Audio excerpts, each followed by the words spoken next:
Hello, everybody. Welcome to Addiction to Language. I'm your host, Andrew. Continuing on now with part three in this series, taking a deeper look at the philosophies and systems, the ideas and principles at place behind this original language code idea, which is in fact the language you speak. It's the language itself and what is really going on the deeper level and how language is actually assembled and the purpose of that language. So, as you know, you've had language represented to you, the alphabet of our language represented to you only in linear forms. Okay, it is taught to us in grid like fashions, in linear patterns, from a left point to a right point, or from a right starting point to a left point, depending on which language you speak. But always in this linear fashion, and that's one of the big blocks to understanding that language is actually a circular reference system, and our language itself is actually a circle and should be represented in a circular fashion. Okay, so you'll see here in my system, there's actually 25 letters.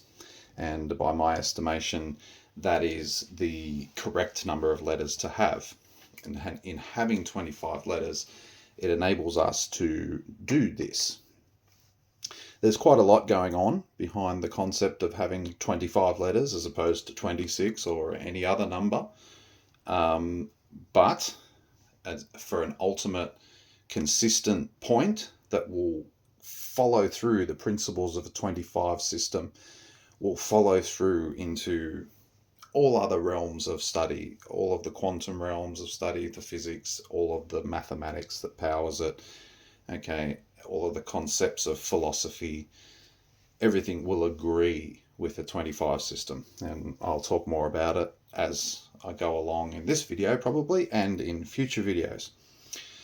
But obviously, quickly, the letter missing is Z. That's the one I've most determined, or was most easily able to determine can be omitted easily from the 26-letter alphabet to still retain all of our ideas in place, but give us this 25 system, which is a more perfect system than 26. As I said, many reasons for that. But yeah, essentially 25 is just on principle at the highest level. 25 is an indivisible number. Okay, it can't be evenly divided. That's symbolic. Okay, that's philosophically symbolic of what we are trying to describe, which is everything, the universe. That the universe itself is an indivisible quantity. It is all one, regardless of how many partitions we see within that one. It is all one, so indivisible, whereas our 26 is divisible, okay, into two 13s, perfect 13s. So, that symbolically does not encapture what the universe is. The universe is an indivisible thing. 25 is an indivisible number. Okay. We can see the structure. We have our circle, okay, that's the essential element going on here, and it's sun symbology. Okay, it's related to the idea of the sun and sun worship. We see our little points of radiation out the side, our transmission, okay, of information, our radio and our radia. Okay, so we've got this idea, and our consonants, I arranged all the consonants on the outside. Okay, and this is like our constant wall that stands of our consistent concepts, our constants. These are the ones that are quite unique and unable to be, they're unique perspectives, I guess. And something inside here, we put our 20 on the outside, and we put our five valves on the inside of the circle in this pentagrammic style shape. The reason for that is that the A's, the A, the E, the I, the U, they're like able to link. They're like the glue or the media through which you link your different consonant ideas, okay? And you can enter or exit the circle as you wish anywhere, picking up whichever letters you want along the way. No rules there. Again, we'll talk a little bit more in future about the gooey nature of the vowels, but you can see it in every language where the voweling of things is quite changeable in terms of spelling and pronunciation, and the essential differences in pronunciations tend to occur in the voweling. Okay, so all of our letters representing one of our essential philosophical concepts about what the universe is, how it all works, this system, the plan. Okay, and in this way, this rose, okay, any five pointed is a rose. It's a moral compass for ourselves. Okay, this we would call a compass dial a compass rose, curiously. But the term rose generally is referring to five-pointed flower, essentially, and this is what it is. It's a rose. It's a five-petaled flower. Okay, so our moral compass. The idea is that if each one of these letters refers to one of the essential aspects of the universe, one of the mechanics of the universe, that you will always be observant of the mechanics of that universe. If you're seeking to be in alignment, if you're seeking to behave well, it would be to behave in harmony with our own environment. And therefore, when you spoke, you were always constantly reminded, you knew what the real meaning of each one of these letters was. You will be constantly reminded about the fact that there is a perfect plan, and you should try not to break it. Okay? You should stay within the realms of that plan. Okay, and we don't want to sleep on the word oral as being the major part of morality. Okay, because that is, again, a coded, deeper reference to the fact that the language system itself that we have is secretly a moral compass for those who know how to read it and interpret it and understand it. And that flows through to what the idea of the famed philosopher's stone was, and the knowledge of the pentagram. Okay, they're paired together. The idea of the philosopher's stone was to have knowledge of the pentagram, and not knowledge of the pentagram in the way that's publicly known and given in esoteric studies and witchcraft and the like. This is the ultimate actual thing that is never mentioned and never spoken about. Okay, that's what we are looking towards, gaining the philosopher's stone, which is knowledge of this pentagrammic system for language. And we don't want to sleep on the tone in philosopher's stone. Okay, because tone, again, referring to sound and consistency in sound, a unity, a unified approach on sound, right? A stability in the sound, but specifically the stone is our letter S refers to the idea of a symbol, symbology, signs, and it literally means a stone. The stone is a symbol of the sound, a symbol of a tone.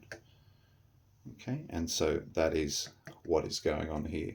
Very cheeky, very tricky, well hidden in amongst the linguistics, and only really revealed by understanding language through the lens that I'm teaching it through, that you will start to see all of these connections consistently follow through and all point you back to the one place that's unaccounted for, which is language itself. Okay, and that's the one thing that doesn't get spoken about. And you always want to look at what is not spoken about, what should be spoken about but isn't. Okay, there are your clues to find out what is actually being hidden from you. It's like saying, if you want to know who controls you, who rules you, just consider who you're not allowed to criticize. Okay, you're always looking for what isn't to reveal what actually is. And that is a logical challenge, right? To look at your environment, to look at everything in society and your environment and consider, well, it's easy to see what is there, but much more difficult to discern what isn't there, which perhaps should be. Okay. Now, when we use our 25 letter system, our pentacle, our circle with pentagram inside, representing the circle, representing the constants, the pentagram representing the vowels, we agree with the golden ratio. Remember, I was talking about this is all based on proportional ratios. Well, here's the one major big one, the 1.618, the golden ratio. And of course, I won't go into it because that's not my speciality, but all you mathematicians and esoteric students will know, obviously, that the pentagram, the pentacle, in fact, is a perfect representation mathematically of the golden ratio. So we have no coincidences here. This all follows through. This system will agree to absolutely everything that you can come across. One of the interesting things about the 25 system and the grouping itself here, I've already explained to you, the A, the B, the C, the D, the E, and the F, the unity, the positive, the negative, the interaction between them, the balanced state and the imbalanced state. It's like our essential core kickoff for the alphabet. And these 6, if you all arrange them like that, it will trace around with a perfect 5-sided pentagon shape. Again, no coincidence, because when things are right and they align logically, things will carry through. They will connect and they will agree with each other. That's our concept of agreement being at the root of language. And so, as I say, if you get this right, everything will agree along the way. Let's have a look at the next few letters in the system. So I'll just zoom that out a touch. Okay, so quick recap. We had the A, the alpha, the big one, the all, the everything, indivisible and stands alone at the top. And then we have our next grouping, which is the B, C, D combination, okay? Our positive, our negative, and the interaction, C in the middle there, the interaction that occurs between positive and negativity, benefit and detriment, if you like, okay, to match your lettering to a concept there. And then our E and our F, which demonstrate or explain, symbolize the ideas that this interaction system is either a state of imbalance or a state of balance or a state of imbalance. Okay, so they were our concepts that we kicked off with. So as we said, we had our initial construction pieces. Our foundation pieces are a straight line and an arc. And that carries on now for us in the rest of the alphabet system. The letter G next up after our balance and imbalance. We want to look back at our C. It's very important, our C, our interaction. This is a mysterious quantity. Okay, that's very hard to know about. Even our current crop of scientists don't know exactly what is going on and what constitutes and what enables this endless variety of interactions to occur. Okay, we understand the atomic principles of positive and negative, but when we go deeper into the quantum realm, things break down and they become, like we said, they become all seemingly as one, even though representing two, a particle and a wave, it all seems to be still one thing. Okay, so our next letter, the G, concept of grounding. I call it earth originally. I've switched to saying grounding now because I think it will help people to understand what it means. But the idea is that this interaction force, this interaction, the action itself that occurs, always wants to occur along a path of least resistance. Okay, it's like water running downhill. And ourselves, whenever there's action we need to take, we're going to want to take the easiest possible action. Okay, the one that requires the least effort. And that is an observable characteristic of C. Okay, and that's why we say our G is built from the foundation of the letter C, and in its simplest form just has a line there, another straight line piece. So there are our two elements. We just added that straight line, shrunk it down, and added it over to here. And what it symbolizes is that the electricity, the charge, has discharged, has found a point to go to rapidly to discharge itself to, and that's over here at this interaction point there. Okay, it's like you have an energy circuit in your house, and you have an earthing for that energy circuit. It's a bar that has a wire wrapped around it, which will go down straight down into the ground. And what it does is, if there is excess current, excess amperage, if you will, inside the circuit of your house, it gives it an easy path to discharge itself out of. If it didn't have this earthing or this easier outlet, it would seek to jump the gap where it shouldn't jump the gap. And that's where you get arcing and sparking occurring, okay, between contact points and between metals in your house that are not meant to, okay? But if you overpower the system, well, there's enough energy to make the jump across the gap. It'll find that as its path of least resistance to jump the gap. Giving the earthing or grounding stops that from happening, because it gives it a much easier place to get out of than taking that jump across the gap there. Okay, so that's our concept of G, the path of least resistance, finding the easiest way to interact with anything, and that anything always finds the easiest path to interact. Okay, next concept, letter H. That's the concept of bonding, that bonding occurs. And that's us describing, okay, the elements of positive and negativity and the action between them as a whole, we can describe as a bond occurring. And the symbolizing here is, again, just our simple elements. We're going to use 3 of them. In this case, they represent, and what we're trying to do is build a piece of the network, okay, the universal net. Okay, our letter A, remember we were saying it's like all things are one, but then they're all particle and wave. They're positive and negative. Okay, they branch off from each other, but remain connected and are able to achieve connection, again, between these two different forms of the one energy. And so we just take those concepts, those 3 sticks, and we just don't angle them. We keep them straight. And basically we're demonstrating that interaction occurs between 2 energy points. You can say that this line over here represents positivity and this is negativity, okay? And they will be able to bond across the gap there. Other end of the poles, obviously. Oh, sorry. Other end of the pole is the reverse, okay? And we're always doing that. It's like with our C's joining together. You're always going to have the B and the D and each end of the polars. And this one will be the opposite, the B to connect to the D as positive and negatives. So that's our concept of bonding, and that's the highest level order. It states that things can come together and stay together. Okay. Next concept in the list is letter I, and I've mentioned it a few times already. It is, again, the essentially exactly what our single basic element piece is. It represents everything that is unable to be defined, everything which is infinite, okay, that we don't know exactly. If we don't know exactly, letter I.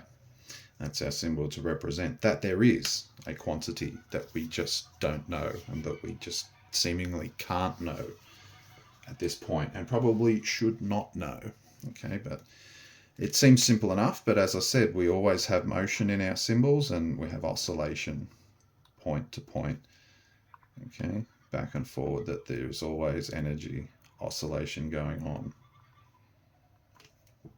That is the inherent motion. Oh, by the way, too, well, of course, the G, it, has that motion of direction down to the outlet, okay?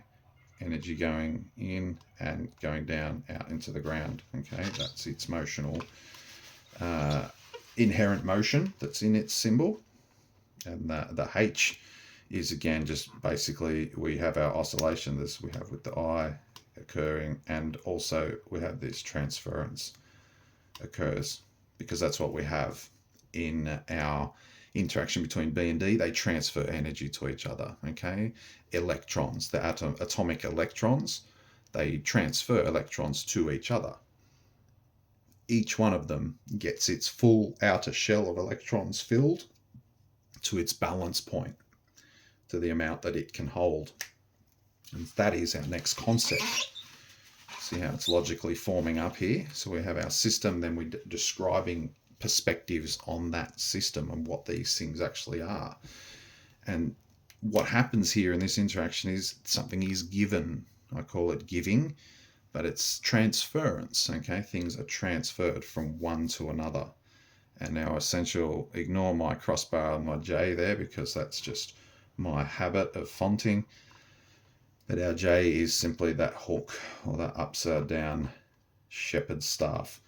And it symbolizes that it goes from straight and we transfer and can change, that this can become objectivity, okay, that through transference occurring.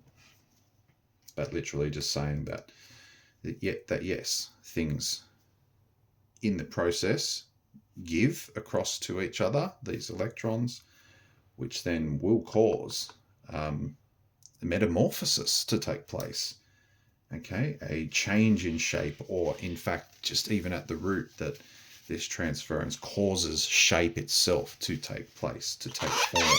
That's how we get molecular form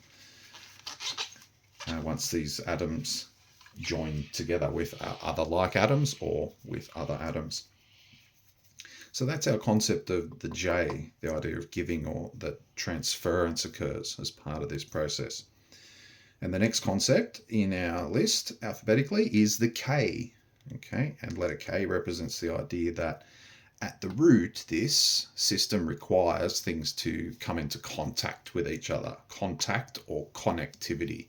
Either way, there's several words you can choose to describe all of these ideas. But in this idea, we again have our single straight line, which is like the background energy of all things, as we say.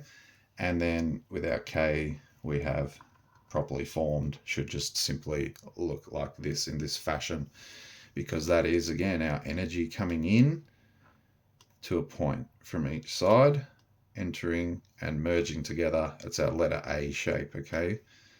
But without that connectivity there, because that's implying that a join or a bond has taken place.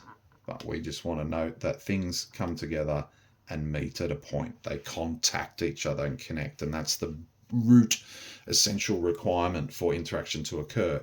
If things are too far apart from each other, they cannot connect with each other, okay? It's like our network of H also represents, in a way, contact coming, but this is a more permanent. We will always have a close enough gap in the background fabric, the network of the universe, and they will always remain, the two will remain connected as one in that quantum level.